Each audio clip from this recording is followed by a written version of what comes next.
الحمد لله نحمده ونستعينه ونستغفره ونؤمن به ونتوكل عليه ونعوذ بالله من شرور أنفسنا ومن سيئات أعمالنا من يهده الله فلا مضل له ومن يضلله فلا هادي له ونشهد أن لا إله إلا الله وحده لا شريك له ونشهد أن سيدنا ومولانا محمدا عبده ورسوله صلى الله تبارك وتعالى عليه وعلى آله وصحبه وسلم تسليما كثيرا أما بعد فأعوذ بالله من الشيطان الرجيم بسم الله الرحمن الرحيم وإذا سألك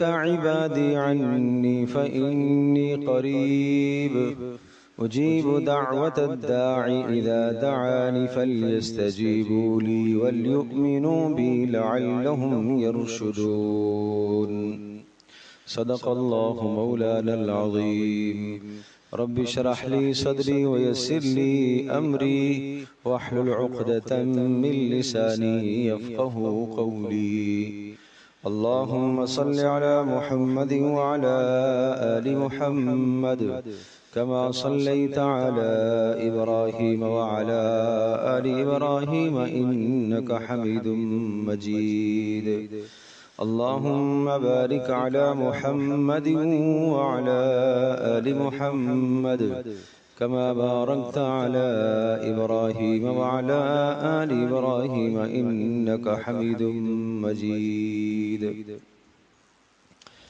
گرامی قدر حاضرین و سامعین، سورۃ البقرہ کا رکوع نمبر 23،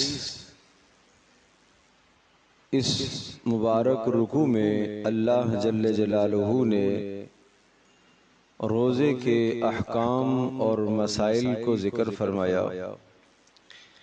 یہ کل 6 آیات ہیں جو روزے کے مسائل احکام کو بیان کرتی ہیں۔ ان 6 آیات میں سے درمیان میں ایک آیت ایسی بھی ہے جو دعا کی اہمیت اور فضیلت کو ظاہر کرتی ہے اور دعا کے آداب سکھاتی ہے۔ پہلے بھی روزے کا ذکر ہے، بعد میں بھی روزے کا ذکر ہے، بیچ میں آیت آئی ہے جس میں دعا کا بیان ہے، جس میں دعا کی ترغیب بھی ہے اور ساتھ ساتھ دعا کرنے کے آداب بھی ہیں۔ تو اس سے یہ معلوم ہوا کہ دعا اور روزے کا آپس میں بڑا گہرا تعلق ہے، اس لیے دعا کو درمیان میں ذکر فرمایا اور روزے کے جو احکام اور مسائل ذکر فرمائے تھے، پہلی بات تو یہ فرمائی کہ اے ایمان والو، تمہارے اوپر روزہ فرض کیا گیا ہے۔ ظاہر ہے صبح سے لے کر شام تک اپنے آپ کو بھوکا پیاسا رکھنا ایک مشقت ہے، تکلیف ہے، لیکن ایسی تکلیف بھی نہیں ہے جو کہ ناممکن ہے آدمی نہ کر سکے۔ ساتھ رخصت بتا دی کہ اگر آپ بیمار ہیں تو ٹھیک ہے، آپ بعد میں رکھ لیجئے گا۔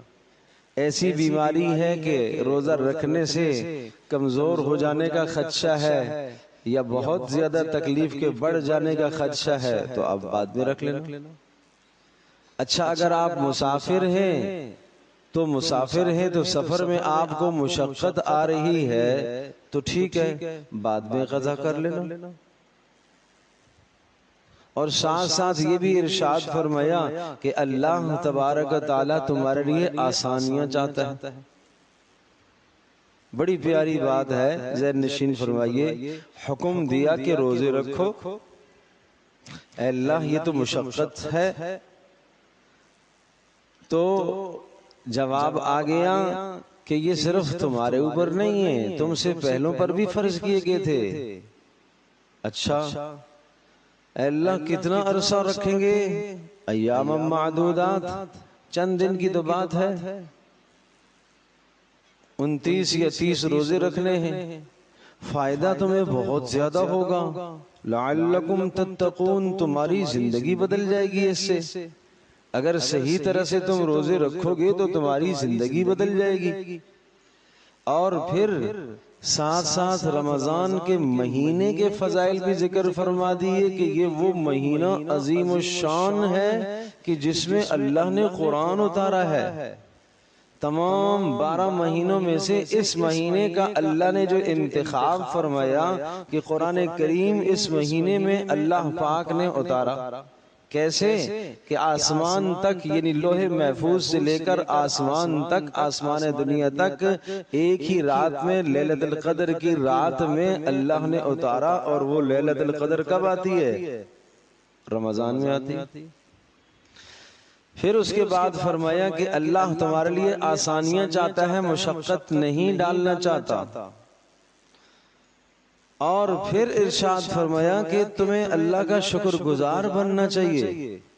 اب یہ سب باتیں کہنے کے بعد اگلی بات سنیے، کہاں دیکھتے نہیں ہو وَإِذَا سَأَلَكَ عِبَادِي عَنِّي فَإِنِّي قَرِيبٌ، اے نبی جب میرے بندے میرے بارے میں سوال کریں کہ اللہ ہمارا کتنا دور ہے، تاکہ ہم اللہ کو پکاریں، زور زور سے چیخ چیخ کر پکاریں، یا اللہ سے سرگوشی کریں، یا ہمیں کوئی مشکل پیش آ گئی دن کو یا رات کو، کسی بھی موقع پر مشکل پیش آئی تو ہم اللہ کو پکارنے کے لیے ہمیں کہیں جانا تو نہیں پڑے گا، کہیں اللہ دور تو نہیں ہے۔ ایسا نہ ہو وہاں جاتے جاتے ہماری مشکل مزید بڑھ جائے، تو کہیں ایسا تو نہیں ہے؟ جواب آیا فَإِنِّي قریب، نہیں میں تو تمہارے قریب ہوں۔ کتنا قریب ہے یا اللہ؟ نحن اقرب الیہ من حبل الورید، میں تو تمہاری شہرگ، تمہاری جان سے بھی زیادہ تمہارے قریب ہوں۔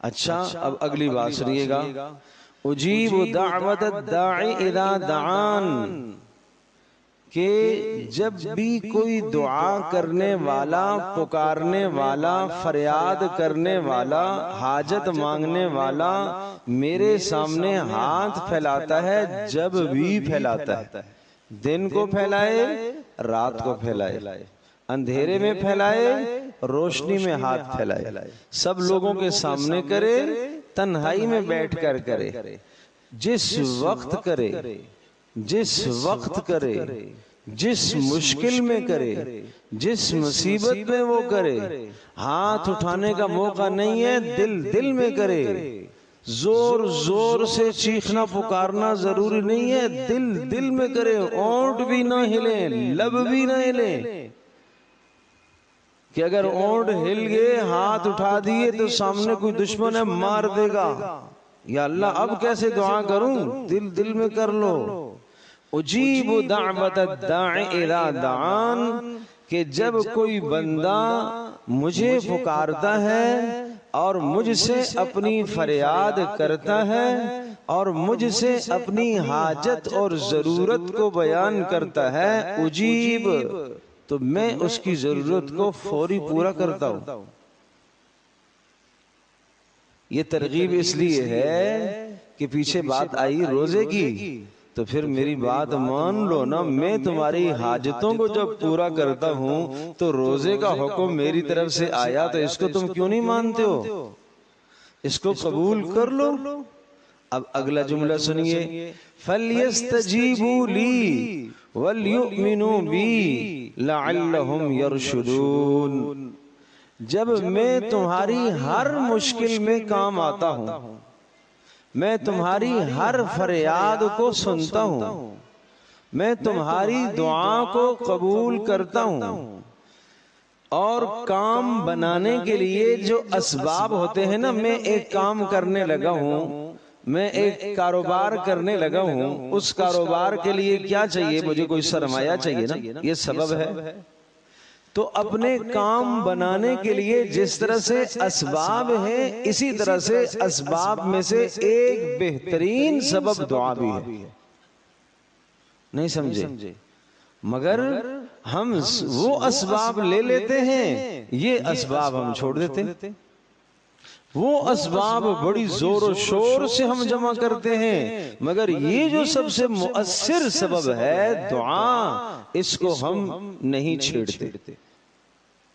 ہم سمجھتے ہیں کہ میں کماؤں گا پیسے سے، اور میں کماؤں گا محنت سے، اور میں کھاؤں گا اپنی محنت سے، اس میں اللہ تبارک و تعالی کی رحمت کا کیا دخل ہے؟ تو یہ سمجھایا گیا کہ نہیں، یہ تمہارا سوال غلط ہے، یہ تمہاری سوچ غلط ہے.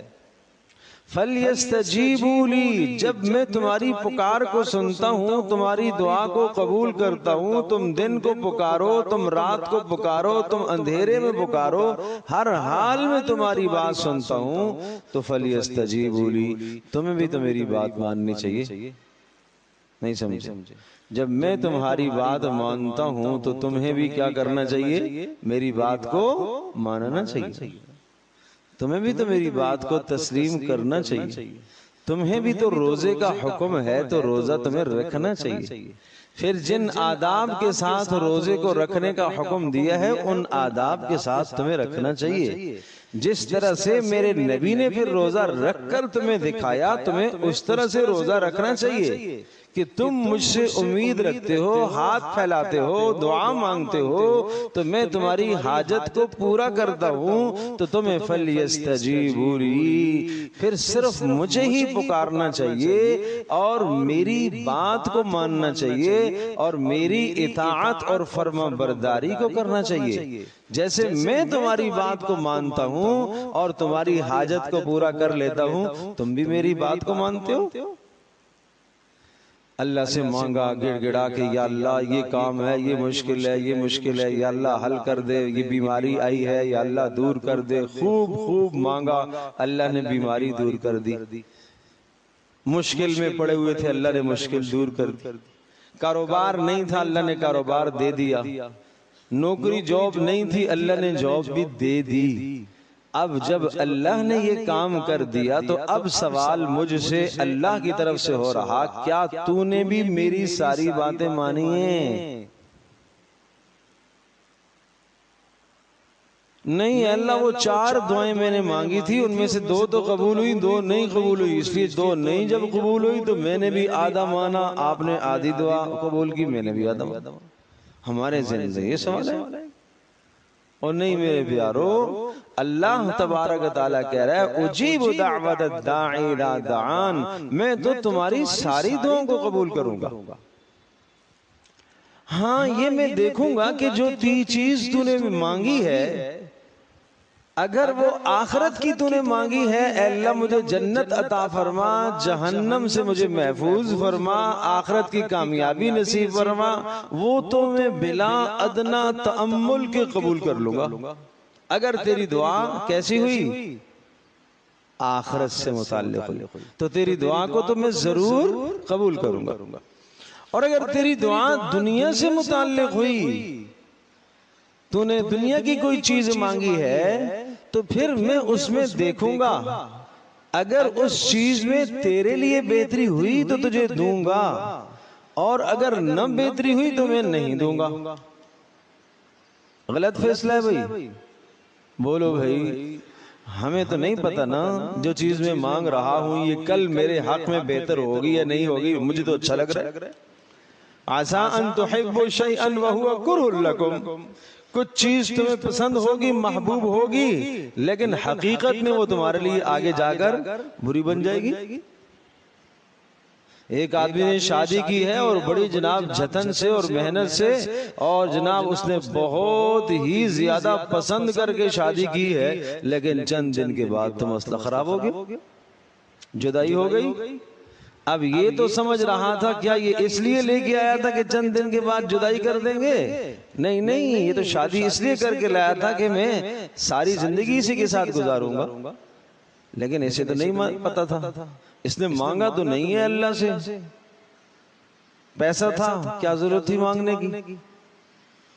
تو فرمایا کہ اگر دنیا کی چیز ہوگی تو میں دیکھوں گا، اس میں اگر بہتری ہے تو میں تمہیں ضرور دے دوں گا، اگر تمہاری بہتری ہوئی تو میں تمہیں ضرور دے دوں گا، اور اگر اس میں تمہاری بہتری نہ ہوئی تو پھر میں کیا کروں گا؟ پھر بھی میں تیری دعا کو رد نہیں کروں گا، وہ جو تُو نے ہاتھ اٹھائے ہیں نا، میں ضائع نہیں کروں گا، اس محنت کو میں ضائع نہیں ہونے دوں گا۔ لا یضیع اجر المحسنین، اللہ تبارک و تعالی محنت کرنے والوں کی محنت کو ضائع نہیں فرماتا۔ پھر میں کیا کروں گا؟ یہ جو تو نے مانگی ہے، دن کو مانگتا رہا، رات کو مانگتا رہا، مگر وہ چیز تمہارے حق میں بہتر نہیں ہے، تو میں یہ کر دوں گا کہ اس دعا کے بدلے میں کوئی اور چیز تمہیں دے دوں گا۔ تو دعا ضائع ہوئی؟ پھر بولو نہیں ضائع ہوئی۔ نمبر 2، اس چیز کے بدلے میں متبادل اگر میں نے نہ دیا تو دوسرا کام میں یہ کروں گا کہ اس دعا کے بدلے میں تیرے اوپر سے کوئی آنے والی مصیبت جو تیرے گناہوں کی وجہ سے آ رہی تھی، اس مصیبت کو میں ٹال دوں گا، تجھے پتہ ہی نہیں چلے گا۔ یہ بہت سارے گناہ ہم نے کیے، سزا نہیں مل رہی ہے، اللہ کی طرف سے ڈیل بھی ہے، اور بہت ساری میری اور آپ کی جو دعائیں کی ہوئی ہیں وہ دعائیں دفاع ہیں۔ تو پہلا کام تو یہ کروں گا کہ اس میں اگر بہتری ہوئی دنیا کی چیز میں تو میں تمہیں دے دوں گا، بہتری نہیں ہوئی تو میں نہیں دوں گا، اس کا متبادل کوئی اور چیز، نعم البدل، اس سے اچھی چیز دوں گا۔ یہ بات یاد رکھیے گا، اس سے اچھی چیز دوں گا جو تُو نے مانگی، اور اگر یہ بھی میں نے نہ کیا تو پھر جو تیرے گناہوں کی وجہ سے تیرے اوپر آنے والی کوئی مصیبت تھی، اس مصیبت کو میں ٹال دوں گا۔ اور تیسری صورت یہ ہوگی اگر میں نے یہ بھی نہ کیا تو پھر میں کیا کروں گا؟ پھر میں یہ کر لوں گا کہ وہ جو تیری دعا ہے جو تو نے مانگی ہے، چیز دنیا کی مانگی ہے، اس چیز میں تیرے لیے بہتری نہیں ہے، اور اس کے متبادل بھی میں نے کچھ بھی نہیں دیا تجھے، اور اس کے بدلے میں مصیبت کو بھی میں نے نہیں ٹالا، تو پھر اس دعا کو میں آخرت کے لیے ذخیرہ کر لوں گا،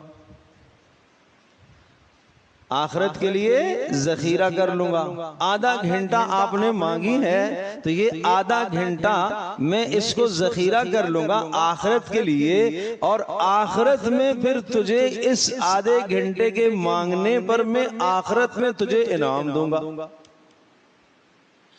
اور جب وہاں میں تجھے انعام دوں گا تو تو تمنا کرے گا، ہائے کاش دنیا میں میری کوئی دعا قبول نہ ہوتی، آج ہر دعا کے بدلے میں مجھے یہاں انعام ملتا، اتنا دوں گا تمہیں۔ کتنا کریم اللہ، کتنا مہربان اللہ، کتنا رحیم اللہ، کتنا اپنے بندوں سے پیار کرنے والا اللہ، کہ بندوں کی دعا کو ضائع نہیں فرماتا۔ پھر سن لیے، پھر تاکہ سنیے یہ بات یاد آ جائے کہ اے بندے جب تو میرے سامنے ہاتھ اٹھاتا ہے، دعا کرتا ہے، میں تو ضرور ضرور تیری دعا کو قبول کروں گا۔ بندے کے دل میں خیال آیا کہ یہ دعا تو یا اللہ 1 سال سے میں کر رہا ہوں، قبول تو نہیں ہوئی، 6 ماہ سے کر رہا ہوں، قبول نہیں ہوئی، تو جواب کیا آتا ہے؟ حدیث پاک میں رسول اللہ صلی اللہ علیہ وسلم نے جواب یہ دیا کہ اللہ تبارک و تعالیٰ یہ ارشاد فرماتا ہے کہ اے میرے بندے جو تو مانگے گا میں دیکھوں گا، اگر تو نے آخرت کی کوئی چیز مانگی تو اس کے قبول کرنے میں تو ذرہ برابر بھی تأمل نہیں کروں گا، فوری کیا کروں گا؟ دے دوں گا۔ اور اگر تیری چیز دنیا کے متعلق ہوئی جو تو نے مجھ سے مانگی، دنیا کی چیز مانگی، تو پھر میں کیا کروں گا؟ میں دیکھوں گا، اگر اس میں بھلائی ہوئی تو تجھے عطا کروں گا، اگر اس میں بھلائی تیرے لیے نہ ہوئی تو پھر اس کا نعم البدل، اس کے بدلے میں اچھی چیز تمہیں دے دوں گا۔ کوئی چیز کبھی ملتی ہے آپ کو بغیر مانگے مل گئی تو یہ کیسے مل گئی؟ یہ وہ کوئی آپ کی دعا جو کسی اور موقع پر قبول نہیں ہوئی ہے، یہ اس کا نعم البدل آپ نے دیا ہے۔ آپ بڑے خوش ہو گئے اور ہم سمجھ گئے کہ جناب ہاں میں تو اس قابل تھا نا، میری یہ محنت ہے، میری یہ صلاحیت ہے، یہ تھا وہ تھا، اس لیے مجھے یہ چیز مل گئی۔ حالانکہ کوئی پیچھے دعا ہوئی ہے جو قبول نہیں ہوئی تھی، اس کا نعم البدل ملا ہے آج۔ نمبر 2 یہ کروں گا کہ نعم البدل اگر میں نے نہ دیا تو اس دعا کے بدلے میں تیرے گناہوں کی وجہ سے کوئی آنے والی جو مصیبت ہوگی، اس دعا کے بدلے میں اس مصیبت کو ٹال دوں، تجھے پتہ ہی نہیں چلے گا۔ جب گناہ کیا سزا نہ ملی تو یہ تو اللہ کی طرف سے مہلت بھی ہے، اور بسا اوقات کوئی دعا بھی ہے جس دعا کی وجہ سے سزا مؤخر ہو گئی ہے، مصیبت ٹل گئی ہے۔ اچانک کوئی بڑی مصیبت آ رہی تھی اور آپ کے سارے اسباب دھرے کے دھرے رہ گئے، لیکن مصیبت اللہ نے دور کر دی۔ وہ کیسے دور کر دی؟ وہ پیچھے کی کوئی دعا تھی، آج اس دعا نے کام دیا ہے۔ آج تمہیں دعا کرنے کا آج موقع ہی نہیں ملا مگر اللہ نے اس مصیبت کو دور کر دیا۔ یا اللہ کیسے دور کر دیا؟ وہ پیچھے کی کوئی دعا تھی، پہلے کی کوئی دعا تھی، اس دعا کے نتیجے میں یہ مصیبت ٹل گئی۔ اور اگر یہ بھی نہ کیا میں نے تو اس دعا کے بدلے میں تجھے آخرت میں اتنا دوں گا، اس دعا کو ذخیرہ کر دوں گا کہ آخرت میں تو تمنا کرنے لگے گا کہ اے اللہ دنیا میں میری کوئی دعا قبول نہ ہوتی، آج ان دعاؤں کا بدلہ مجھے ملتا تو کتنا اچھا ہوتا۔ تو نتیجہ یہ نکلا کہ اللہ پاک بندے کی دعا کو رد بولو نہیں فرماتا۔ یہ بات سمجھ میں آ گئی؟ اللہ بندے کی دعا کو رد نہیں فرماتا۔ لیکن اب آگے 2 باتیں جو کہی ہیں یہ غور سے سنو۔ فَلْيَسْتَجِيبُوا لِي، لیکن تمہیں بھی چاہیے کہ تم میری بات کو پھر مانو نا، تم بھی پھر میری بات کو مانو نا۔ وَلْيُؤْمِنُوا بِي، میرے اوپر ایمان تو رکھو، بھروسہ تو میرے اوپر کرو، یقین تو رکھو میں تمہارا کام کروں گا، میں تمہاری مشکل کو دور کروں گا، اور میں نے تمہاری دعا کو قبول کروں گا، اور قبولیت کے راستے میں نے بتا دیے، یا یہ ہو جائے گا، یا یہ ہوگا، یا یہ ہوگا، یا یہ ہوگا، یہ سارے راستے بتا دیے۔ ضروری نہیں ہے کہ جس راستے کو تو طلب کر رہا تھا اسی راستے سے ہی آ جاؤں، نہیں، وہ میری مرضی ہے، لیکن تجھے میرے اوپر بھروسہ کرنا پڑے گا، اعتماد کرنا پڑے گا۔ فَلْيَسْتَجِيبُوا لِي، تم صرف مجھے ہی پکارو، پھر میری بات کو بھی مانو، وَلْيُؤْمِنُوا بِي، اور میرے اوپر بھروسہ کرو، لَعَلَّهُمْ يَرْشُدُونَ، جب یہ کریں گے تو پھر تم مقصد تک پہنچ جاؤ گے، تم مقصد تک پہنچ جاؤ گے۔ اب دعاؤں کے متعلق میں عرض کر رہا تھا کہ رمضان کا مہینہ ہے، روزہ اور دعا بڑا گہرا تعلق ہے آپس میں، اس لیے حدیث پاک میں آتا ہے لِلصَّائِمِ عِنْدَ افطارِهِ دعوۃ مستجابۃ، صائم روزے دار کے لیے افطار کے وقت تو دعا قبول ہوتی ہی ہوتی ہے۔ ایک حدیث پاک میں ارشاد فرمایا 3 اشخاص کی دعا تو رد ہوتی ہی نہیں ہے، 3 اشخاص کی دعا رد نہیں ہوتی۔ نمبر 1 الامام العادل، عدل و انصاف کرنے والا بادشاہ، حکمران، عدل کرنے والا، انصاف کرنے والا، وہ جب اللہ سے مانگتا ہے اللہ اس کی دعا کو رد نہیں کرتا۔ نمبر 2 للصائم عند افطارہ، روزے دار کی دعا افطار کے وقت رد نہیں ہوتی، افطار کے وقت رد نہیں ہوتی۔ اور نمبر 3 مظلوم کی دعا رد نہیں ہوتی۔ پھر اللہ یہاں تو قسم کھا کر کہتا ہے کہ مجھے میری ذات اور مجھے میری عزت و جلال کی قسم، میں اس مظلوم کی فریاد کو ضرور پہنچوں گا، ولو بعد حین، اگر کچھ وقت لگ جائے تو لگ جائے گا، لیکن میں اس کی مدد ضرور کروں گا۔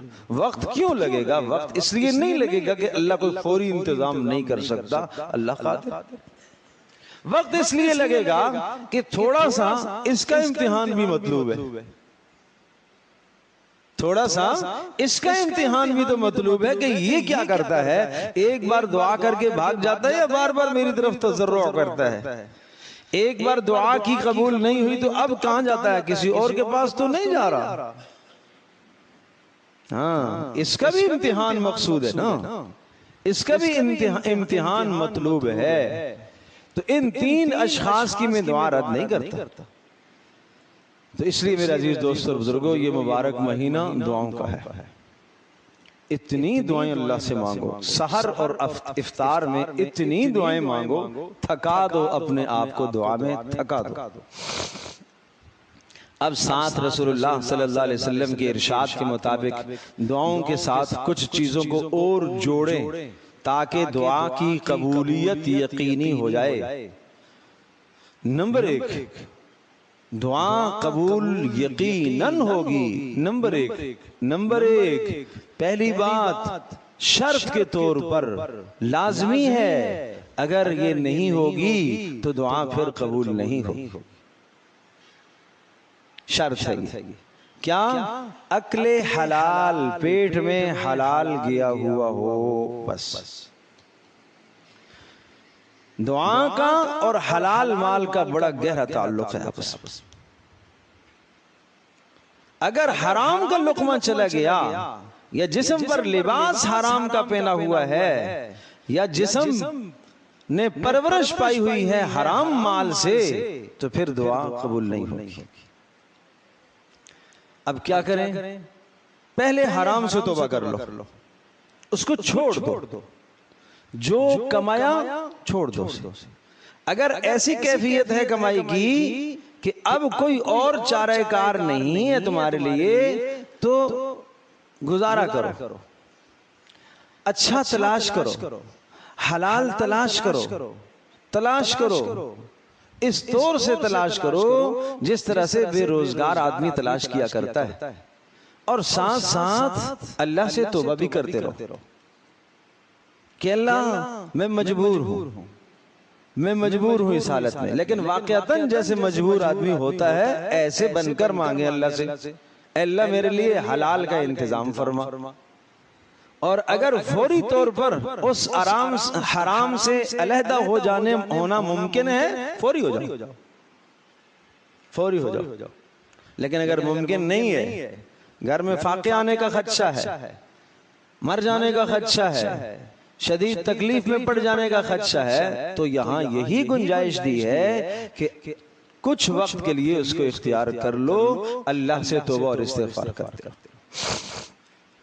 اکل حلال، رسول اللہ صلی اللہ علیہ وسلم نے یوں سمجھایا کہ ایک شخص دعا کے لیے ہاتھ اٹھاتا ہے اور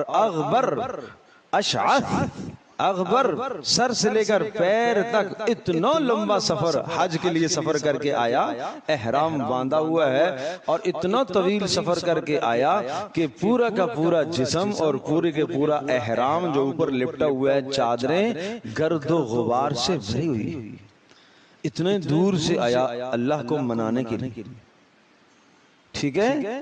اور بال بھی بکھرے ہوئے، پرگندہ بال ہیں اس کے، میل کچیل بھی ہے، صفائی کا موقع ہی نہیں ملا کیونکہ حالت احرام میں ہے، کنگھا بھی نہیں کر سکتا اس لیے کہ حالت احرام میں ہے۔ وہ آ کے بیت اللہ کے سامنے کھڑے ہوتا ہے، ہاتھ اٹھاتا ہے، اے میرے اللہ میری دعا کو قبول کر لے، لیکن فرمایا مطعمہ حرام، پیٹ میں حرام ہے، مشربہ حرام، پیا بھی اس نے حرام کا ہے، ملبسہ حرام، جسم پر لباس بھی حرام کا ہے، فَأَنَّا يُسْتَجَابُ لَهُ، اس کی دعا کیسے قبول ہو سکتی؟ اس کی دعا کیسے قبول ہو سکتی؟ تو ایک پہلی بنیاد جو شرط ہے وہ اکل حلال ہے۔ دوسری بات، دعا قبول جب ہوتی ہے کہ جب انسان اللہ پاک سے پر امید ہوتا ہے، وَلْيُؤْمِنُوا بِي، اعتماد کرنا میرے اوپر کہ میں تیری دعا کو قبول کروں گا، اعتماد کر، پر امید ہوتا ہے، مایوس نہیں ہونا، مایوس ہو کر دعا چھوڑنی نہیں ہے، لگے رہنا ہے۔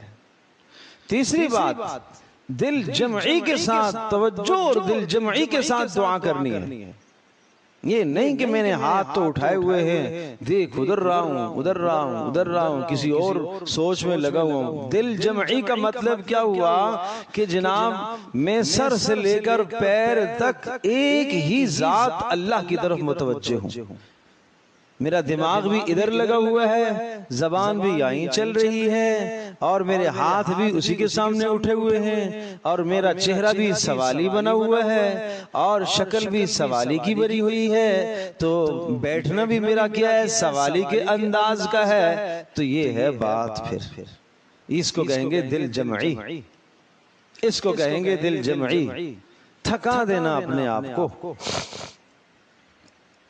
ٹھیک ہے جی۔ تو عقل حلال بھی ہونا چاہیے، اور اس کے بعد میں نے کیا عرض کیا کہ عقل حلال کے بعد اللہ سے پر امید بھی ہونا چاہیے، اور تیسری بات کیا عرض کی کہ دل جمعی کے ساتھ دعا کرنی چاہیے، اور چوتھی بات یہ ہے کہ دعا کے اول میں اللہ کی حمد و ثنا کرنی چاہیے اور درود شریف پڑھنا چاہیے۔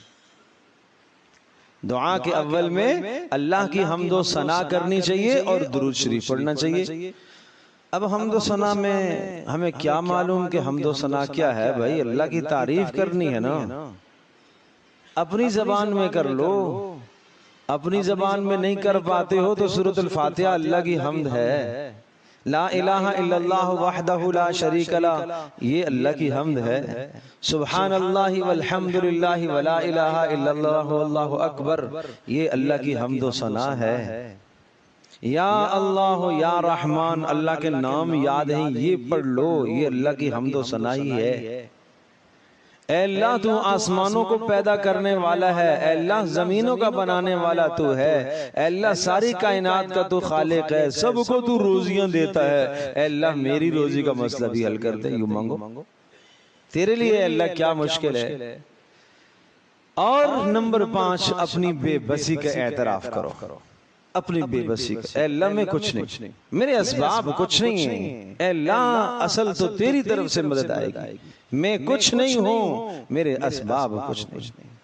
یہ ہے پیغمبروں کا طریقہ جو قرآن کریم کے اندر اللہ پاک نے دعا کا ذکر فرمایا۔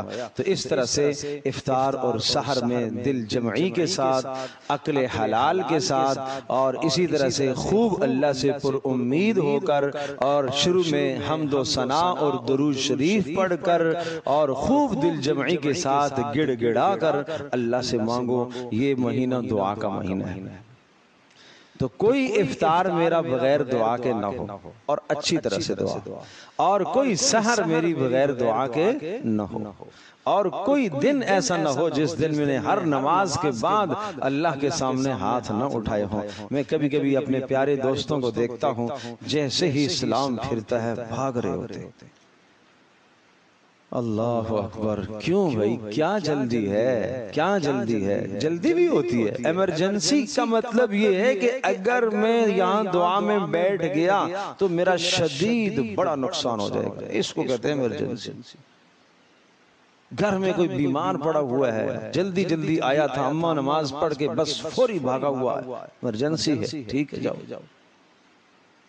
لیکن باہر جا کے گپیں ہی لگانی ہے تو پھر تو کم از کم دعا میں لگو تھوڑا سا۔ نمازوں ضروری نہیں ہے کہ آپ امام کے پابند ہیں، نہ امام آپ کا پابند ہے، نماز کے بعد آپ دعا کریں، جتنی لمبی کرنا چاہتے ہیں آپ کریں، امام کے ساتھ آپ آمین کہنا، کوئی پابندی نہیں ہے، نہ کریں۔ آپ کا اور امام کا تعلق سلام پر ختم ہو گیا ہے، اب آپ اپنے اوراد و وظائف پڑھیں، امام اپنی دعا کرے۔ اور اگر آپ امام کے ساتھ تبرک کے طور پر جناب ہاتھ اٹھا لیتے ہیں، اٹھا لیے جی، امام صاحب نے ہاتھ اٹھائے میں نے بھی اٹھا لیا، امام صاحب نے آمین کا میں نے کیا مانگا ہے تُنے؟ پتہ نہیں میں کیا مانگا، جو کچھ امام صاحب نے مانگا۔ تو اس کا مطلب یہ ہوا ہے کہ مجھے کوئی دعا سے سروکار نہیں ہے، کوئی دعا سے کوئی خاص غرض نہیں ہے۔ صدر صاحب کے پاس گئے ہیں، بس وہ محلے کا ایک آدمی تھا تو میں بھی ساتھ چلا گیا، تو نے بھی کچھ مانگا ہے؟ نہیں مانگا تو کچھ بھی نہیں ہے، بس میں بھی چلا گیا تھا ایسے۔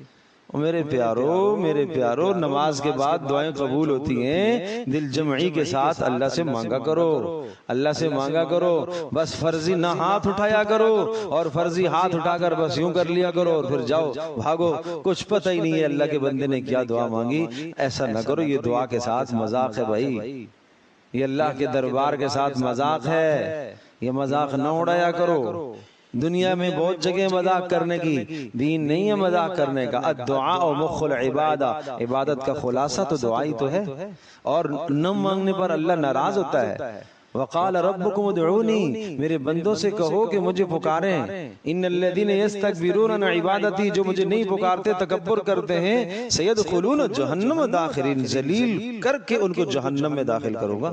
من لم یسأل اللہ یغضب علیہ، جو اللہ سے نہیں مانگتا اللہ اس پر ناراض ہوتا ہے۔ تو آئیے آج ہم عزم کرتے ہیں کہ انشاءاللہ اہتمام کے ساتھ افطار سحر میں اور ہر نماز کے بعد انشاءاللہ دعاؤں کا اہتمام کریں گے۔ اللہ ہم سب کے لیے عمل کرنا آسان فرمائے۔